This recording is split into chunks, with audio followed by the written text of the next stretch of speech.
नमस्कार, ABP news में आपका स्वागत है। मैं हूं रोहित सिंह सावल। भारत का हूं, भारत की बात करता हूं। भारतीय समाज में साधु और संत की परिभाषा क्या है, इसे हर आदमी जानता है। इसके पीछे श्रद्धा की बुनियाद है, लंबी परंपरा है।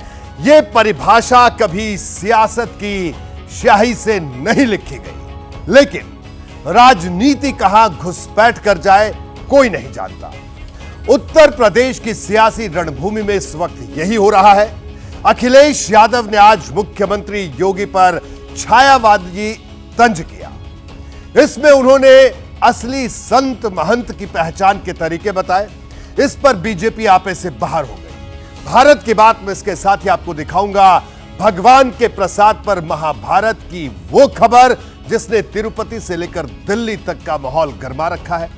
साथ ही बात होगी केजरीवाल और राहुल गांधी के हरियाणा दौरे की, जिसे गारंटी शो बताया जा रहा है। लेकिन यूपी की बात भी करेंगे और तिरुपति मंदिर की बात भी करेंगे। लेकिन उत्तर प्रदेश की अगर बात की जाए तो जहां माफिया बनाम मठाधीश से शुरू हुई राजनीतिक भिड़ंत अब संत महंत बनाम धूर्त तक पहुंच गई। अखिलेश यादव के सोशल मीडिया पर किए पोस्ट ने सियासी आग में फिर घी डाल दिया। इस पर बीजेपी ने पलटवार में देर नहीं की।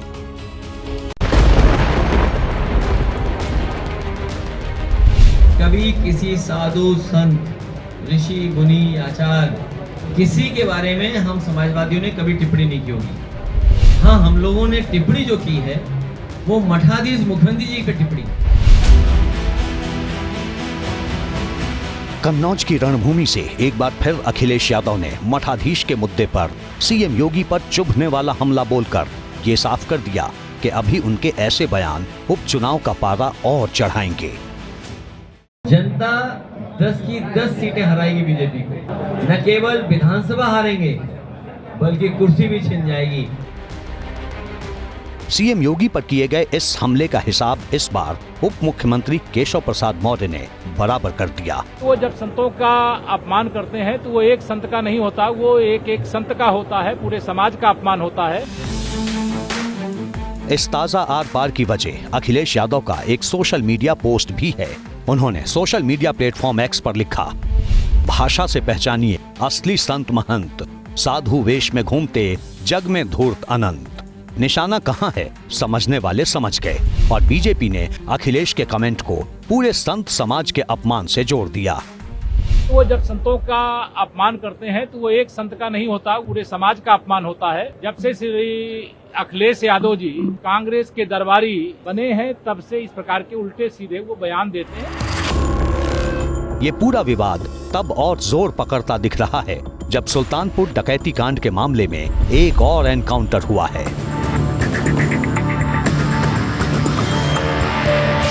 अभियुक्त का नाम अजय यादव उर्फ डीएम है। उत्तर प्रदेश पुलिस ने सुल्तानपुर डकैती कांड में वांटेड 1 लाख के इनामी बदमाश अजय यादव की टांग में गोली मारी तो लखनऊ में सियासत दोनों पैरों पर खड़ी हो गई। पुलिस एनकाउंटर में गोली खाने वालों से लेकर एसटीएफ में तैनात अफसरों तक की जाति जनगणना कर चुके अखिलेश यादव की पार्टी ने बिना देर किए सवाल उठा दिए। अपराधी सही है या गलत है ये अलग विषय है, लेकिन पुलिस अपनी वाहवाही लूटने के लिए, पुरस्कार पाने के लिए, पदक पाने के लिए और मुख्यमंत्री की नज़र में अपना नंबर बढ़ाने के लिए लगातार हत्याएं कर रही है। सुल्तानपुर पुलिस के हत्थे चढ़ा अजय यादव उर्फ डीएम पुलिस के मुताबिक 28 अगस्त को ज्वेलरी शॉप में डाका डालने वालों में शामिल था।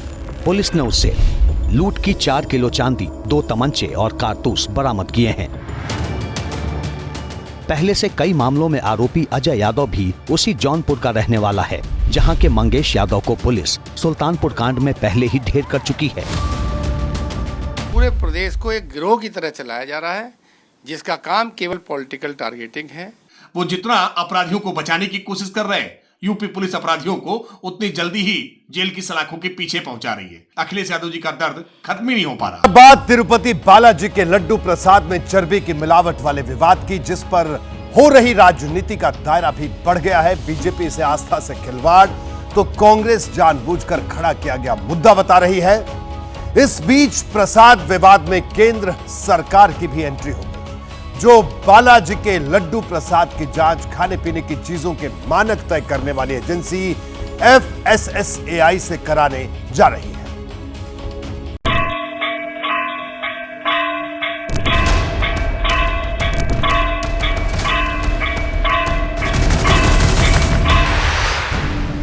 तिरुपति मंदिर के लड्डू प्रसाद में मिलावटी घी के इस्तेमाल की खबरों ने देश भर में खलबली मचा दी है।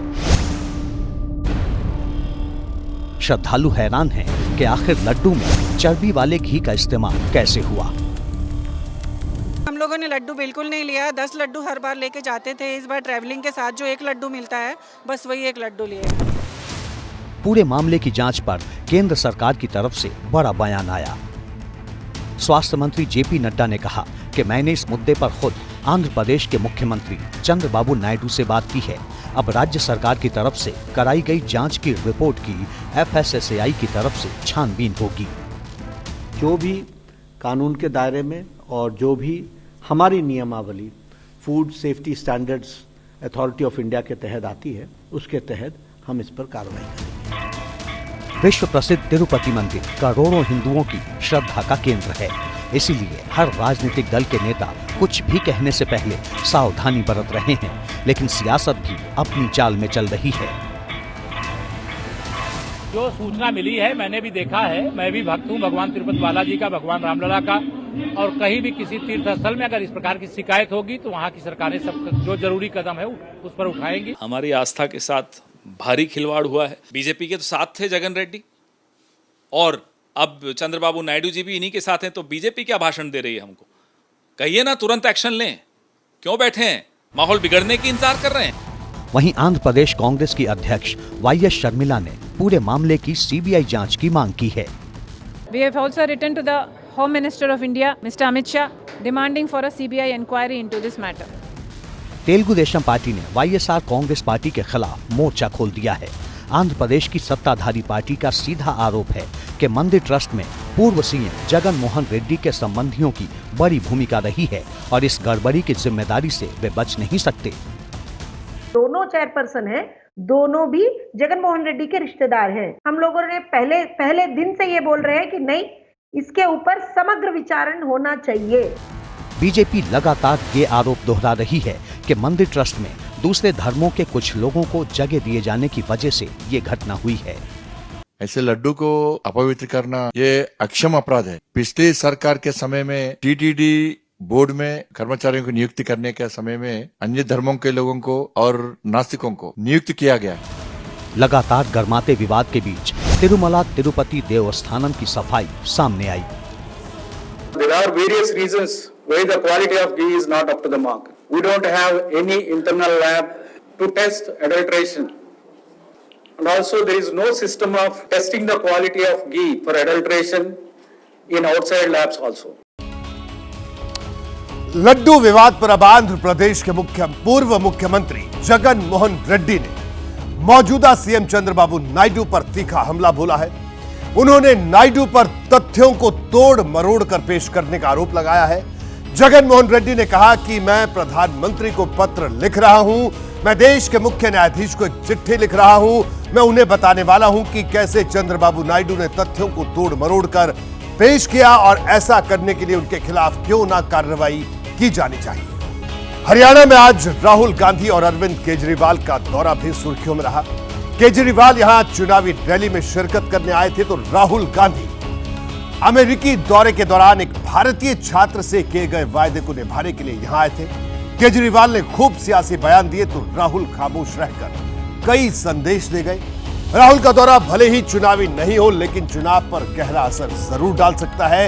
यहां वो एक ऐसे परिवार से मिले जिनके बेटे से राहुल ने अमेरिका में वादा किया था कि वो लौटेंगे तो हरियाणा में उसके घर जरूर आए।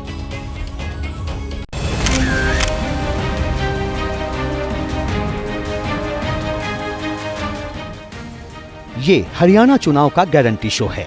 राहुल गांधी वादा निभाने की गारंटी पूरी करने करनाल पहुंचे, तो केजरीवाल हरियाणा के विकास की गारंटी लेकर, और गारंटी ये भी कि कि हरियाणा में इस बार आम आदमी पार्टी की मदद के बिना कोई सरकार नहीं बन सकती।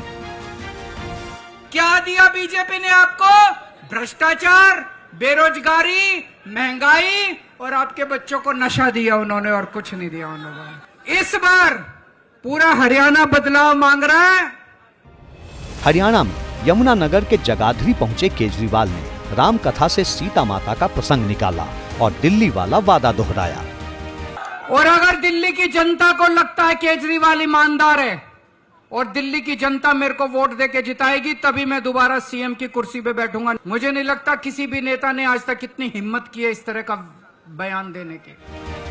चुनावी सरगर्मी के बीच हरियाणा में राहुल गांधी भी थे, लेकिन साइलेंट मोड में थे। राहुल ने करनाल में उस युवक के परिवार से मुलाकात की जिससे अमेरिका में मिले थे।